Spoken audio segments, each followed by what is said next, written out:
7월 22일 수요일 이사야 9장 1절로 7절 말씀입니다. 전에 고통받던 자들에게는 흑암이 없으리로다. 옛적에는 여호와께서 스불론 땅과 납달리 땅이 멸시를 당하게 하셨더니 후에는 해변길과 요단 저쪽 이방의 갈릴리를 영화롭게 하셨느니라. 흑암에 행하던 백성이 큰 빛을 보고 사마의 그늘진 땅에 거주하던 자에게 빛이 비치도다. 주께서 이 나라를 창성하게 하시며 그 즐거움을 더하게 하셨으므로 추수하는 즐거움과 탈취물을 나눌 때의 즐거움같이 그들이 주 앞에서 즐거워하오니 이는 그들이 무겁게 맨 멍에와 그들의 어깨의 채찍과 그 압제자의 막대기를 주께서 꺾으시되 미디안이 날과 같이 하셨음이니이다. 어지러이 싸우는 군인들의 신과 피 묻은 겉옷이 불에 섭같이 살라지리니 이는 한 아기가 우리에게 낳고 한 아들을 우리에게 주신 바 되었는데 그의 어깨에는 정사를 메었고 그의 이름은 기묘자라 모사라 전능하신 하나님이라 영존하시는 아버지라 평강의 왕이라 할 것임이라. 그 정사와 평강의 더함이 무궁하며 또 다윗의 왕자와 그의 나라에 군림하여 그 나라를 굳게 세우고 지금 이후로 영원히 정의와 공의로 그것을 보존하실 것이라. 만군의 여호와의 열심히 이를 이루시리라. 아멘. 하나님의 열심. 유다를 향한 심판은 돌이킬 수 없습니다. 그러나 심판의 시간이 지나면 구원의 새로운 날이 도래하고 그들을 다스릴 평강의 왕이 오실 것입니다. 그렇습니다. 흑암의 땅에 빛으로 오실 메시아를 예언하고 있는 이사야의 예언. 고통과 흑암으로 가득 찼던 이스라엘의 상황을 상당히 비판적으로 묘사했었던 이사야는 오늘의 말씀에서는 메시아로 인한 기쁨과 자유와 광명을 선포하고 있습니다. 흑암의 땅에 큰 빛이 가져다준 구원의 기쁨에 대해서 말씀하고 있는 모습이 아주 멸망과 심판에 대한 말씀을 계속하고 있었던 그런 분위기하고는 싹 바뀌어 있는 그런 전환된 분위기가 있는데요. 전에 사사 기드온으로 하여금 미디안을 쳐서 이기게 하셨을 때처럼 이제 죄의 결과로 생긴 유다 백성들의 그 무거운 멍에와 채찍 그리고 압제자의 막대기를 친히 꺾으실 것이다. 그렇게 말하고 있죠. 메시아 대예언의 내용 속에서 모든 인생의 문제를 해결해 주실 구세주, 역사의 완성의 끝판왕 이런 분위기예요. 지금 메시아 예언에 대해서 굉장히 중요한 말씀이 오늘 나옵니다. 6절로 7절까지 말씀이 이제 굉장히 중요한 말씀인데 여기에서 메시아의 인성과 신성을 같이 볼 수가 있습니다. 한 아기가 우리에게 낳고 한 아들을 우리에게 주신 바 되었는데 그러니까 처녀의 몸에서 난 아기라고 볼 때에는 처녀라는 말이요 사실은 젊은 여자라는 그런 말로도 해석이 될 수 있다고 합니다. 이 구약 성경에 나타나 있는 이 말씀이 말이죠. 어쨌든 사람에게서 난 사람이잖아요. 아기잖아요. 그러니까 성육신이죠. 인성이 있어요. 그런데 뒤에 나오는 이 이름들을 한번 살펴보면요. 신성이 가득합니다. 그리스도의 이름에 관한 말씀. 아주 멋진 이름들이죠. 5가지 정도의 이름으로 나오는데요. 기묘자, 모사, 전능하신 하나님, 영존하시는 아버지, 그리고 평강의 왕 이런 이름들이 있습니다. 성경에서는요 하나님의 이름이 많이 나옵니다. 하느님의 성호가 다양하게 나오는데 이것은 하느님의 속성을 나타내기 위한 그런 서술 방식이죠. 마찬가지로 오늘 말씀에서 이사야가 앞으로 오실 메시아에 대해서 다양한 이름을 말하고 있습니다. 이것 역시 메시아의 속성과 그분의 사역을 나타내기 위함인 거죠. 아브라함이 아브라함이 된 거 기억하시죠? 사레가 사라가 된 거, 야곱이 이스라엘이 된 거, 기드온이 여룻바알, 솔로몬이 여디디야, 뭐 이런 식으로 이름이 바뀌어 있는 것을 보면 사명이 바뀌는 거죠. 삶의 목적이 바뀌는 거죠.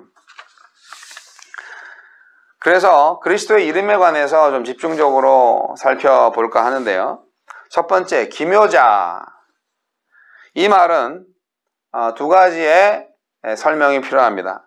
첫째, 그는 하나님의 아들이시기 때문에 천사들과 모든 성도들에게 흠모와 놀라움의 대상이다. 둘째, 그는 인간 세상에 오셔서 인간들의 상상을 초월하는 능력을 보이심으로써 놀라움의 대상이 되셨다. 한마디로 표현하자면 예수님의 속성과 사역이 그 어떤 피조물보다도 뛰어나셨기 때문에 정말 어메이징, 놀라움의 대상이 되셨다는 의미로 압축될 수가 있습니다. 그리고 두 번째, 모사. 이 표현은 신약에서 성령에게 붙여진 별칭인 보혜사와 같은 의미입니다. 도와주는 거죠, 모사. 성령은 영으로 오셔서 성도들의 보혜사가 되신 거고요. 예수님은 육체를 입고 오셔서 보혜사의 역할을 담당하셨습니다. 그리고 세 번째, 전능하신 하나님. 메시아를 하나님으로 묘사합니다. 일반적으로 구약 성경에서 하나님을 전능자로 표현할 때 샤다이라는 용어를 사용하는데요. 오늘 말씀에서는 힘있는 용사를 가리키는 깁보르라는 단어를 사용합니다. 이것은 대적들과 싸우시는 예수님의 모습을 연상하게 하죠. 예수님은 인간 대적들뿐만 아니라 사단의 권세를 이기심으로써 명실상부하게 전능하신 하나님으로 인정되셨습니다. 그분의 승리가 있었기 때문에 성도들은 그분을 따르기만 하면 승리할 수 있는 존재가 된 거예요. 그럼에도 불구하고 성도들이 죄책감에 짓눌려서 패배의식을 갖는 것은 어떻게 보면 대적에게 승리하신 예수님의 사역을 과소평가하던가 아니면 신앙생활 자체가 문제가 있는 겁니다. 항상 승리하시는 예수님을 따라가십시오. 그리고 네 번째로 예수님의 이름이 영존하시는 아버지로 나옵니다. 이 표현은 성부 하나님께 적용될 수 있기 때문에 뭔가 좀 오해의 소지가 있습니다만 여기서 아버지는 삼위일체를 나타내기 위함이 아니고 그냥 그 아버지가 가지고 있는 의미를 생각해 보면 되겠습니다. 예수님은 구원사역의 완성자죠. 당신의 피와 살을 성도들을 위해서 내주신 분입니다. 성도들에게 피와 살을 먹이신 분이에요. 즉 아버지가 자식을 위해서 모든 것을 준비하고 자식을 먹이고 끊임없이 사랑을 베푸는 것과 같은 바로 그러한 아버지와 같은 분. 예수님은 이렇게 아버지와 같이 성도들을 잘 보살펴 주셨습니다. 그렇기 때문에 사람은 예수님을 떠나서는 생명을 유지할 수가 없어요. 구원에 이를 수가 없습니다. 그리고 다섯 번째, 평강의 왕. 주변 국가의 위협을 항상 받아온 이스라엘 백성들은 언제나 소망을 했습니다. 전쟁이 없고 고통이 없는 평화의 시대를 항상 소망했어요. 그리고 이 평화의 시대가 메시아가 오심으로 이루어질 것이다 라는 희망을 가지고 있었죠. 오늘날 우리에게 메시아는 재림 예수로서 다가오실 것입니다. 그 이전에 선포적인 사건이 있었습니다. 그것은 바로 부활이었죠. 예수님께서 오셔서 부활로 승리하신 것을 잘 생각을 해봐야 됩니다. 이것은 결국 성도들에게 평강을 주시기 위해서입니다. 죽음이라는 존재를 승리하셨기 때문에 죽음이라는 무기를 완전히 박살냈기 때문에 이제 사탄은 죽음이라는 것으로 인간을 어떻게 해코지할 수가 없습니다. 죽음의 권세를 이기신 예수님을 바라보시면 우리는 이제 마음의 평화를 당연히 얻을 수가 있고, 왜냐하면 죽음이 무섭지 않으니까. 우리는 부활할 거니까. 그리고 이제 재림하실 때 그 모든 나라가 완성될 것이라는 믿음을 갖고 있기 때문에 실제로 우리는 평화를 누리는 것이 마땅합니다. 미래가 불안하다. 네, 그거는 이제 어떻게 보면 믿음이 좀 부족한 건데요. 예수님이 탄생하셨을 때 천군 천사들이 노래했습니다. 지극히 높은 곳에서는 하느님께 영광, 땅에는 기뻐하심을 입은 사람들 중에서 평화다, 이렇게 찬송을 했던 거 기억나시죠? 누가복음 2장 14절 말씀. 예수님은 평강의 왕으로 오셨습니다. 예수님 평화의 왕이십니다. 그래서 예수님을 정말 모시고 사는 사람들은 평화, 평강, 항상 평화로워요. 사랑하는 성도 여러분, 하나님께서 우리를 구원하시기 위해서 얼마나 열심을 내는지 알 수가 없습니다. 오늘 사실 매일 성경 오늘 본문 말씀에 관한 제목이 하나님의 열심입니다. 이러한 이사야 예언 속에서 이러한 다양한 이름들을 주신 메시아를 보내신 이유가 뭘까요? 인간을 사랑하시기 때문이죠. 인류를 구원하기 위해서죠. 세상 사람들은 각기 다른 목표를 향해서 열심을 냅니다. 이러한 열심 중에는요, 좋은 열심도 있는데요, 아주 사악한 열심도 있어요. 성경 속에서 사악한 열심들이 많이 보입니다. 다윗을 죽이려 했던 사울의 열심, 엘리야를 죽이려 했던 이세벨의 열심, 예수님을 죽이려 했던 바리새인 사두개인의 열심, 예수 믿는 성도를 옥에 가두고자 했던 사울의 열심. 이러한 열심은 한결같이 하나님의 뜻에 반대되는 사악한 열심입니다. 열심히 산다고 해서 다 착한 건 아닌 거예요. 방향성이 중요합니다. 무엇을 위한 열심인가? 하나님의 열심을 우리가 똑바로 볼 수가 있어야 됩니다. 하나님의 열심은 메시아를 보내신 것이고 메시아 왕국을 세우시는 것입니다. 우리는 하나님의 백성들입니다. 아멘. 그래서 우리는 하나님의 나라를 추구해야만 합니다. 하나님께서 이루시고자 하는 그것이 하나님의 나라이니까요. 열왕기하 19장 31절에서 남은 자의 귀환에 대해서 이사야가 예언하고 있는데요. 거기에서 보면 1차적으로 이스라엘 백성이 바벨론의 포로로 끌려간 후에 다시 예루살렘에 돌아올 것을 예언하는 그런 하나님의 약속을 말해주는 것이지만, 2차적으로는 흩어져 있는 하나님의 모든 백성들을 모아서 하나님의 나라를 완성시키고자 하는 그러한 하나님의 뜻을 예언하는 것이기도 합니다. 이 왕국은 어떤 나라입니까? 메시아 왕국은 영원토록 공평과 정의로 다스려지는, 메시아가 다스리는 바로 그러한 나라입니다. 우리가 예언자들의 내용을 잘 보면 정의와 공의라는 말이 자주 나옵니다. 기독교인은 정의와 공의를 세워가는 사람들이어야 합니다.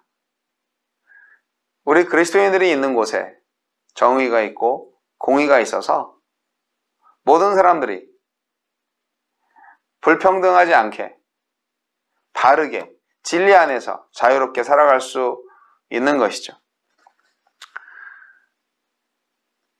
다윗의 왕좌와 그의 나라에 군림하여 그 나라를 굳게 세우고 지금 이후로 영원히 정의와 공의로 그것을 보존하실 것이라. 만군의 여호와의 열심히 이를 이루시리라. 하느님은 시작하신 일을 결코 중단하지 않으실 것입니다. 하느님의 구원을 누구도 거스를 수 없습니다. 그렇게 반대하고 잡아 죽였건만 살아나셨잖아요. 예수 그리스도께서 말입니다.